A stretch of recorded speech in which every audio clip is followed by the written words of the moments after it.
देख रहे हैं the daily show with Munir Memon. अस्सलामुअलैकुम, आप देख रहे हैं प्रोग्राम मुनीर मेमन के साथ। पाकिस्तान की माशी सूरत हाल की बात करें तो ये साल पाकिस्तान के लिए काफ़ी ज़्यादा अप्स एंड डाउन्स का साल रहा। इनफैक्ट इस साल में पाकिस्तान ने माशी तौर पर बहुत से नशीब व फराज देखे, लेकिन पाकिस्तान की जो सनती पैदावार है जहाँ पे उसमें इजाफा ज़रूर हुआ, एक्सपोर्ट्स के नंबर्स इजाफा ज़रूर हुआ, लेकिन पाकिस्तान की मीशत कुछ मुस्तहकम हुई तो कहीं लड़खड़ाई। आज की अगर अपडेट की बात करें तो आज पाकिस्तानी रुपए की कदर में इजाफा हुआ, डॉलर के मुकाबले रुपया मुस्तहकम हुआ, लेकिन क्या ये इस्तेकाम देर पा होगा और यही इस्तेकाम और यही रविश क्या हमें 2024 में भी देखते हुए नजर आएगी या नहीं?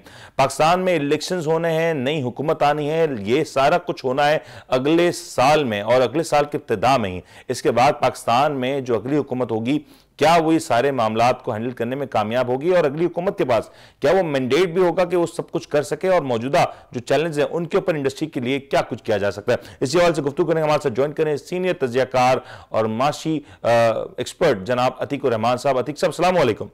वालेकुम अस्सलाम। अतीक साहब ये बताइएगा, ये 2023 की अब क्लोजिंग हमें नजर आ रही है, कंपनीज के रिजल्ट्स भी आ रहे हैं, पॉजिटिविटी भी देखने में आ रही है, आज भी रुपया मुस्तहकम हो रहा है, लेकिन क्या ये इस्तेकाम हमें और भी नजर आ सकता है? क्या इसमें मजीद कोई गुंजाइश है?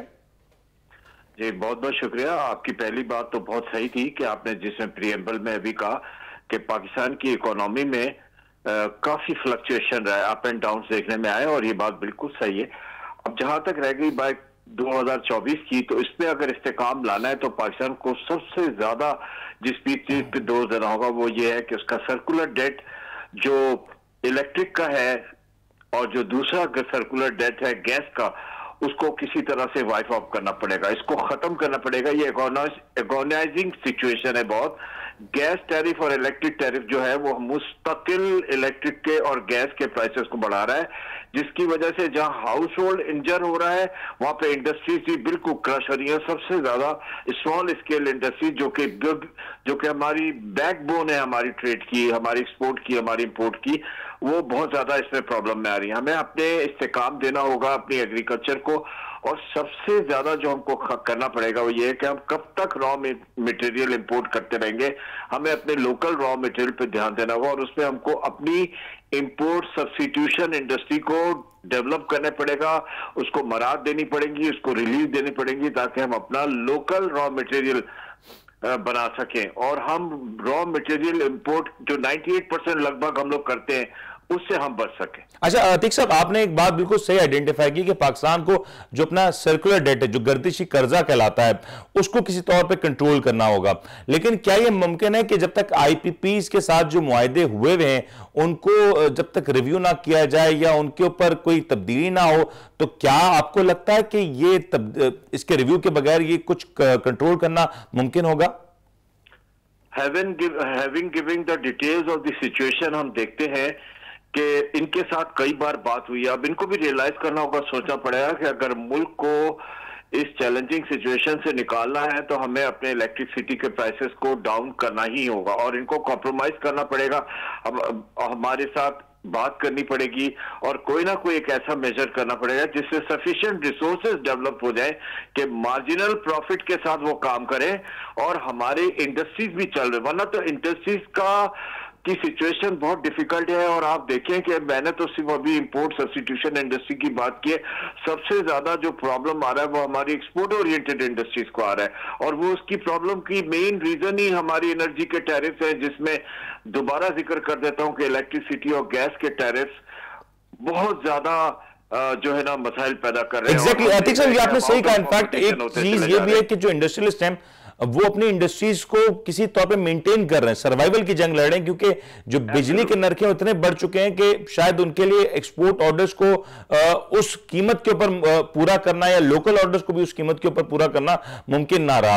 आपको नहीं लगता कि इस हवाले से गवर्नमेंट को कुछ स्पेशल इकदाम करने होंगे?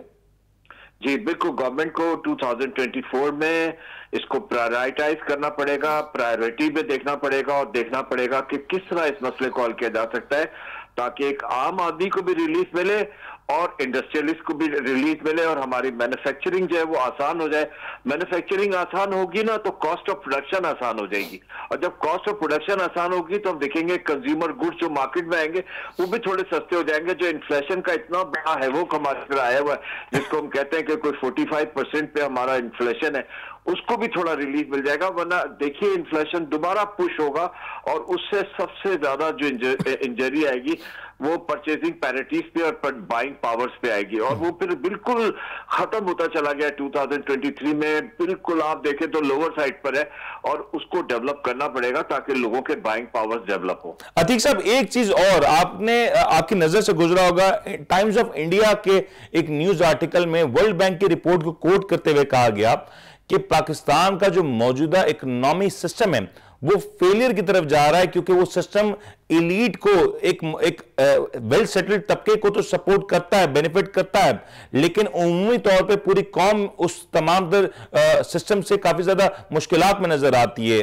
अमीर अमीर तर हो रहा है और गरीब गरीब तर हो रहा है। आपका क्या कहना है कि ये जो रिपोर्ट जिसका तस्करा किया जा रहा है और जिस आर्टिकल की बात की जा रही है, ये कितना दुरुस्त है पाकिस्तान की सिनेरियो में? देखिए, अगर हम इसको देखें तो लगता है कि ये फैक्चुअल बात है सारी की सारी। उसमें क्या हो रहा है कि इकोनॉमी की जो एंजाइटी आई हुई है इतनी ज्यादा, और हम देख रहे हैं कि हमारी इकोनॉमी में काफी क्राइसिस है, ये तभी ओवरकम हो सकते हैं जब हम अपने आइडिया डेवलपिंग प्लान से निकलकर एक मजबूत प्लानिंग की तरफ जाएं। मेरी बात आप समझ रहे हैं ना?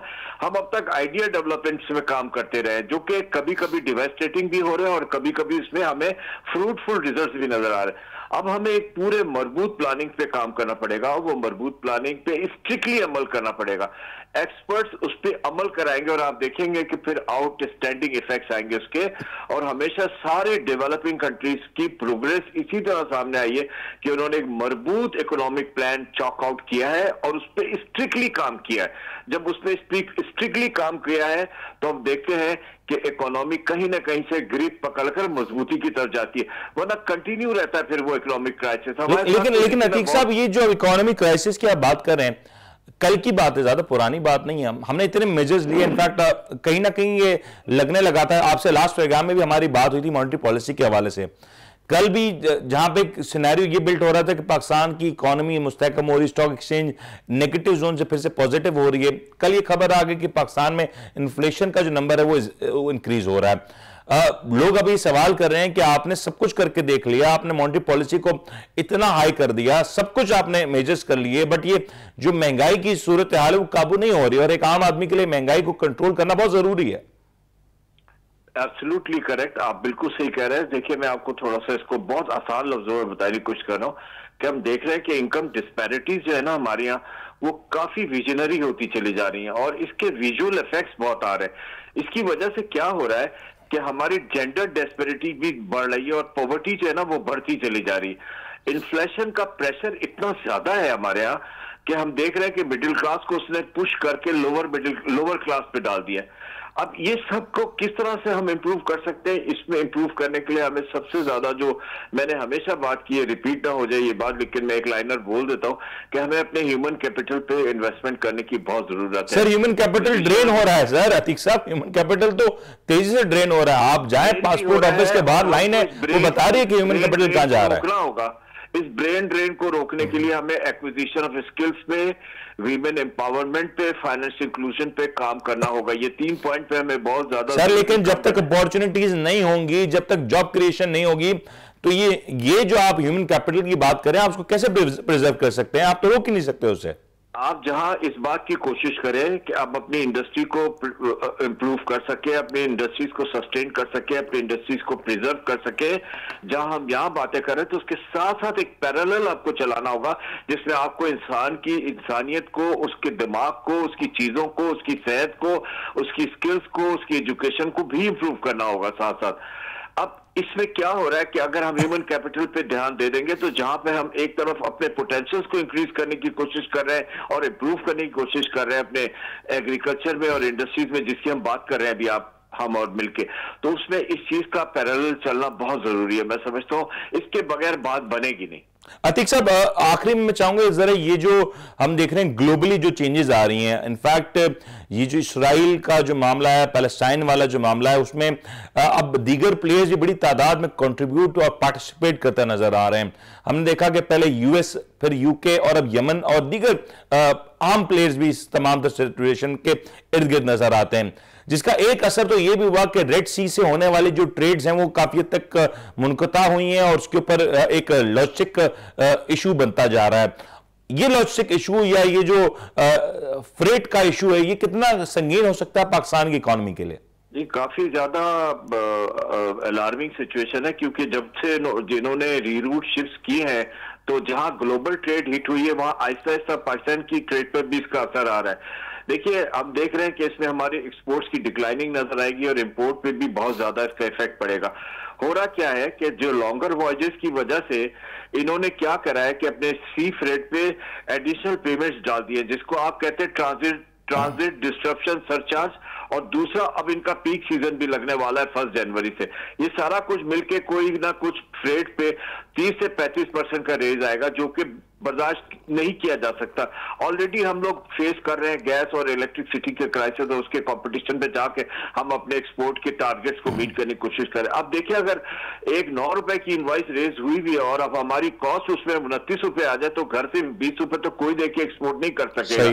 तो ये चीज जो है ना, ये बहुत परेशान कौन है सामने, कि ये जो huge increase in sea freight आ रहा है और इसका जो ट्रांजिट पीरियड है वो तकरीबन 2 हफ्ते का उसमें फर्क आ रहा है, तो इससे बहुत ज्यादा प्रॉब्लम क्रिएट। लेकिन अतीक साहब, इससे पाकिस्तान को क्यों परेशान होगा? पाकिस्तान के लिए क्या मसाइल होंगे? क्योंकि अगर हमारी जो इंपोर्ट है ज्यादातर चाइना से हो रही होती है, एक्सपोर्ट ऑर्डर्स के ऊपर बात की जा सकती है, शायद वहां पे इश्यूज आए पाकिस्तान को, लेकिन पाकिस्तान की मेजर इंपोर्ट तो शायद चाइना से हो रही है। आपको बहुत इंपॉर्टेंट बात बताऊं कि कभी कभी हम लोग वीट जो है ना अमेरिका से भी इंपोर्ट कर लेते हैं, और वीट अगर इतने ज्यादा प्राइसेस पे और इतने रेस फ्रेट्स पे आएगी तो लामहला आटा महंगा होगा। जब आटा महंगा होगा तो रोटी महंगी होगी, जब रोटी महंगी होगी तो आम आदमी परेशान होगा, आगे रोटी महंगी है। देखिए, इसके साथ साथ जो सबसे बड़ा प्रॉब्लम आ रहा है वो ये कि हम अपने पेरिशेबल्स पे जोर दे रहे हैं, और पेरिशेबल पे जो हम डोज दे रहे हैं तो उसमें देखते हैं कि रेफर कंटेनर सबसे ज्यादा उसमें इस्तेमाल होते हैं। अच्छा, रेफर कंटेनर्स की जब वॉइस बढ़ जाती है तो उसके साथ जो इक्विपमेंट यूज हो रहा है ना, उसकी भी कॉस्ट बढ़ जाएगी,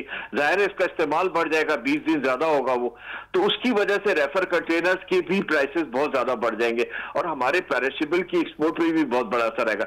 इस बात को कहते कहते मैं एक बात बड़ी इंपॉर्टेंट कहना चाहूंगा, और वो ये है कि हम अपना, बेशक हमारे जो मेन ट्रेड है वो यूरोप और अमेरिका के साथ है, लेकिन हमें अब अपने फार ईस्ट एशिया के मुल्कों की तरफ ध्यान देना चाहिए। उनके साथ हमारी बड़ी दोस्ती, हम सिर्फ उनसे इंपोर्ट कर रहे हैं, एक्सपोर्ट नहीं कर रहे।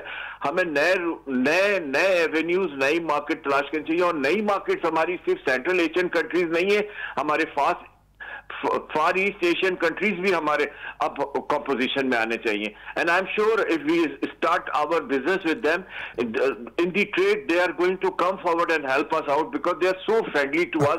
अगर आप नजर लगाएं तो देखें कि पूरे फार ईस्टर्न कंट्रीज में हमारी सबसे ही दोस्ती है तकरीबन। बहुत बहुत शुक्रिया अतीक साहब, आपने जबरदस्त इंसाइट्स पेश किए पाकिस्तान की मीशत के हवाले से, जो इस वक्त मामलात जेर बहस है, हर कोई जानना चाहता है। आपने तमाम तर पहलुओं के पर बहुत अच्छे अंदाज से गुफ्तगू की। इनफैक्ट कोशिश भी ये होती है कि लोगों को उस अंदाज में बात की जाए ताकि वो लोग आसानी से तमाम तर सिचुएशन को समझ सकें, और जो पैनिक मार्केट में हमें नजर आता है उस पैनिक को किसी तौर पर कंट्रोल किया जाए।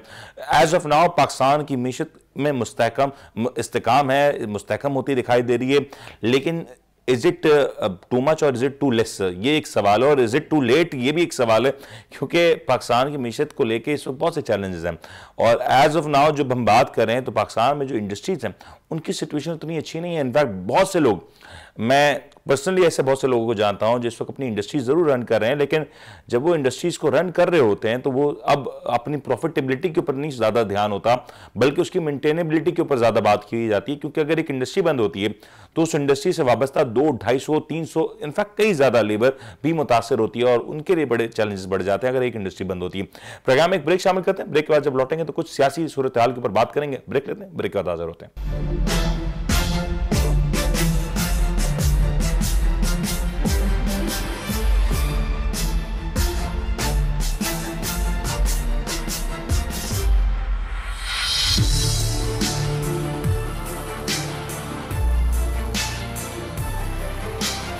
आप देख रहे हैं the daily show with Munir Memon.